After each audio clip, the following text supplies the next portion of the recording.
आता बघणार आहोत पुणे जिल्ह्यातल्या वेगवेगळ्या महत्त्वाच्या 9 बातम्या।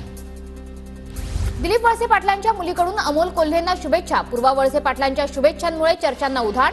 शिरूर लोकसभा निवडणुकीत आढळरावांविरोधात कोल्हेंचा विजय। पुणे विमानतळावर 6 विमानांच्या उड्डाणांना विलंब। पक्षांच्या थव्यामुळे धावपट्टी बंद। विमानांना विलंब झाल्याने प्रवाशांची गैरसोय।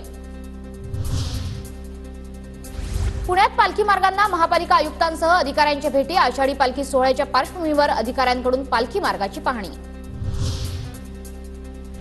पुणे जिल्ह्यात 3 दिवसांमध्ये 36 मिलीमीटर पाऊस। पूर्व मोसमी पावसाच्या हजेरीमुळे शेतकरी सुखावला। खरीप पेरण्यांना वेग येणार। पुण्यातील सिंहगड आणि प्रगती एक्सप्रेसचे कोच वाढवण्याची मागणी। प्रवाशांची वाढती संख्या लक्षात घेता पुणे रेल्वे विभागाचा बोर्डाकडे प्रस्ताव। किरकोळ बाजारात टोमॅटोचे दर 80 रुपये प्रति किलोवर। आठवडाभरात टोमॅटोच्या दरात 40 रुपयांनी वाढ। जुलै अखेरपर्यंत दर चढेच राहण्याचा अंदाज। पुण्याच्या भोर तालुक्यातील शेतकऱ्यांची पेरणीपूर्व मशागतीच्या कामांची लगबग। ठिकठिकाणी शेतकरी मशागतीच्या कामांमध्ये व्यस्त।